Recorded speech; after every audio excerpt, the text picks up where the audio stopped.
Jai Hind students, I, Aarti Dua, welcomes you all in your GK class. Students, today we are going to start our second chapter, that is Kailas Divu Sivan.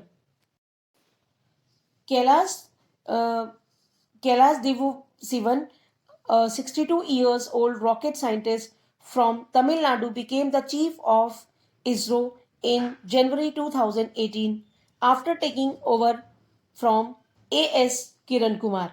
Tamil Nadu के 62 years rocket वैज्ञानिक means rocket scientist Kailash Divu Sivan A S Kiran Kumar के जो मतलब पदभार यानी उसका जो take over ग्रहण करने के बाद जनवरी 2018 में इसरो के प्रमुख बने मीन्स चीफ बने वो Kanyakumari born to a farmer in Mela Sarakkai village in Kanyakumari district, Sivan studied in a local government school.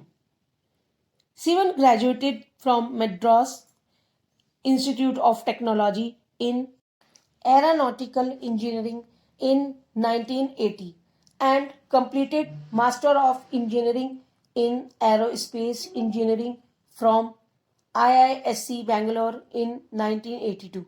Subsequently, he completed his PhD in Aerospace Engineering from IIT Bombay in 2006. He was the first graduate in the family and is a self-made man. Means Kanyakumari जिले के मेला सरक्कर villi गांव में एक किसान के यहाँ ये पैदा हुए थे मीन्स जो इनके पापा थे वो कौन थे एक फार्मर थे ठीक है और जो कहाँ रहते थे कन्याकुमारी जिला इनका जो डिस्ट्रिक्ट था वो कन्याकुमारी था और सिवन ने एक स्थानीय सरकारी स्कूल में पढ़ाई की मतलब हम लोग बोलते हैं ना कि इतने अच्छे स्कूल में पढ़ो ये है लेकिन ये कहाँ पढ़े थे गवर्नमेंट स्कूल में लोकल गवर्नमेंट स्कूल में पढ़े थे इन्होंने अपनी पढ़ाई वहां कंप्लीट की थी सिवन ने 1980 में मद्रास इंस्टीट्यूट ऑफ टेक्नोलॉजी से एरोनॉटिकल इंजीनियरिंग में ग्रेजुएट किया और एमएससी से एरोस्पेस इंजीनियरिंग में मास्टर ऑफ इंजीनियरिंग पूरा किया और इन 1982 में ये क्या हुआ बैंगलोर में 1982 में बैंगलोर में इन्होंने जो अपना मास्टर की थी कहाँ की थी मास्टर ऑफ इंजीनियरिंग बैंगलोर में इसके बाद उन्होंने अपनी पीएचडी पूरी करी 2016 में आईआईटी बॉम्बे से इन्होंने क्या किया एरोस्पेस इंजीनियरिंग की इन्होंने He was the first graduate in the family and is a self-made man.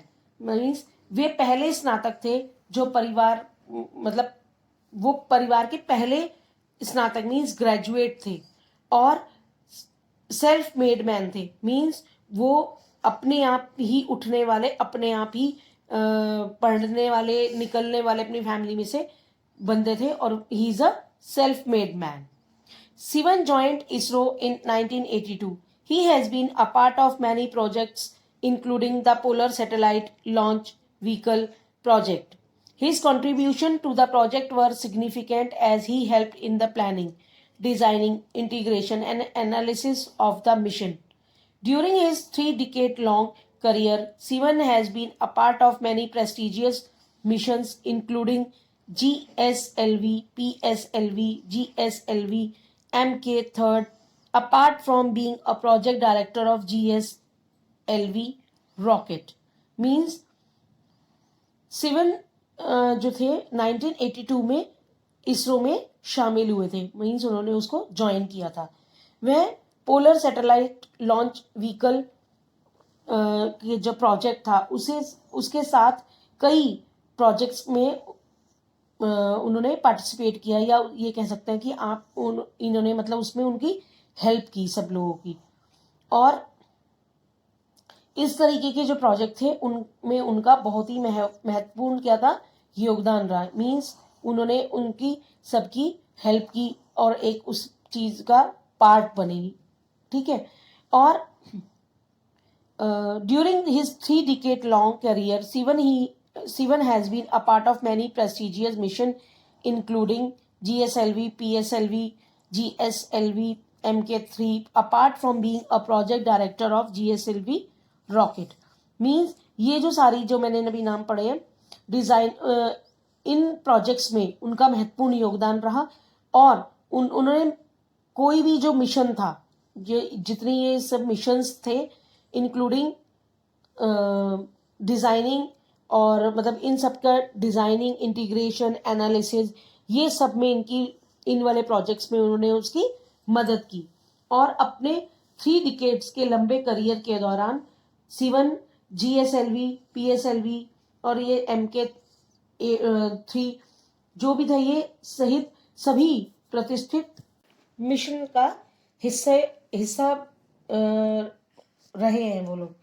इसके अलावा वह GSLV रॉकेट के जो प्रोजेक्ट था उसको भी उन्होंने डायरेक्ट किया, मींस निर्देश दिए उसको डायरेक्ट किया।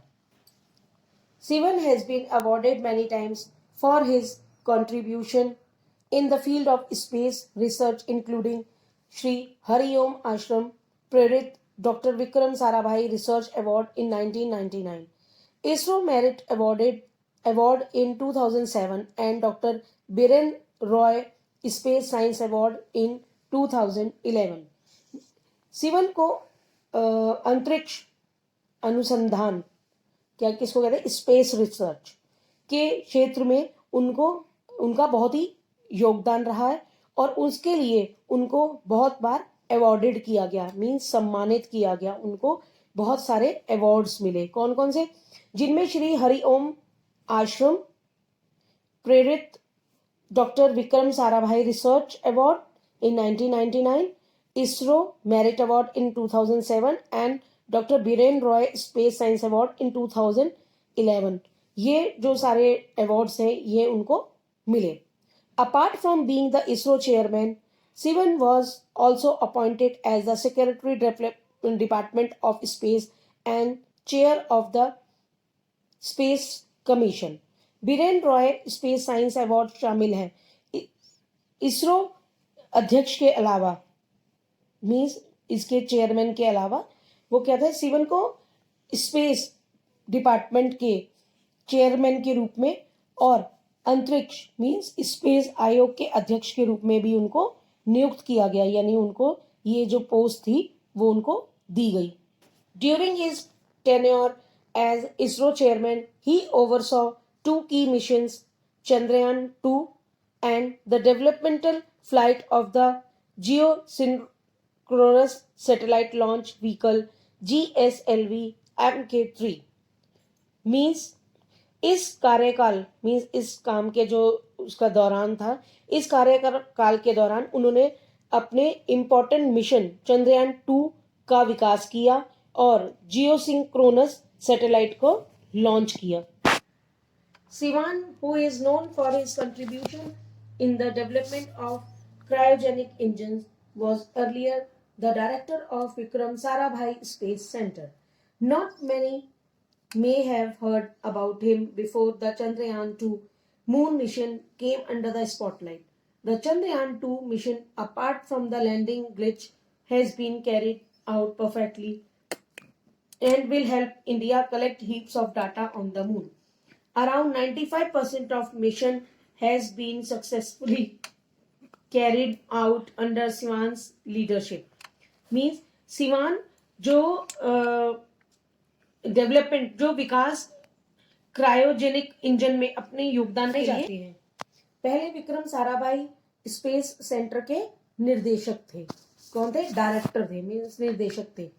चंद्रयान 2 चंद्रमा मिशन के जो बारे में स्पॉटलाइट मीन्स सुर्खियों में आने वाले कई लोगों ने उनके बारे में नहीं सुना होगा।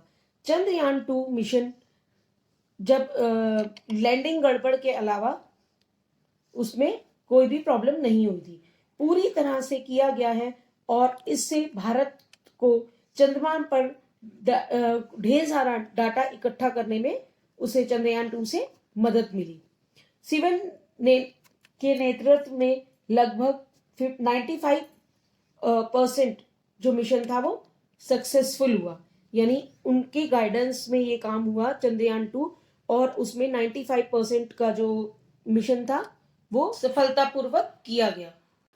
The Indian Space Research Organization ISRO announced their intention to send a second mission to soft landing on the moon planned for 2021, dubbed by Chandrayaan-3 mission.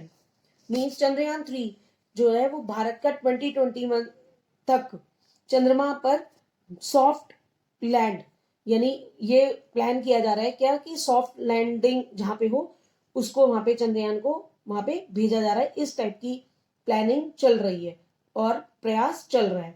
भारतीय जो भारत का यानी इसरो का जो स्पेस सेंटर है, भारतीय अंतरिक्ष अनुसंधान संगठन मींस जो इसरो है, इसने क्या है 2021 के लिए प्लानिंग की है कि प्लान करके मैक्सिमम मकसम पर एक दूसरा मिशन भेजने की कोशिश की है। मींस चंद्रयान को ये इनका प्लान है कि चंद्रयान-3 भी लॉन्च किया जाए और दूसरा मिशन भेजने की घोषणा की, जिसे चंद्रयान-3 मिशन के रूप में उसको उसका नाम क्या दिया हुआ दिया गया चंद्रयान-3। इसरो पहले से ही चंद्रयान-3 को डिजाइन कर रहा है, जिसमें केवल एक लैंडर और एक रोवर शामिल होगा, क्योंकि भारत में पहले से ही चंद्रमा पर काम करने वाला ऑर्बिटर है चंद्रयान-2। मींस जो इसरो है वो ऐसी प्लानिंग कर रहा है कि चंद्रयान-3 को भेजने की, उसका नाम मिशन का नाम है चंद्रयान-3, और जिसमें कि क्या होगा, एक लैंडर होगा और एक रोवर शामिल होगा। और क्योंकि ऐसा क्यों होगा, क्योंकि पहले से ही वहां पे ऊपर ऑर्बिटर है।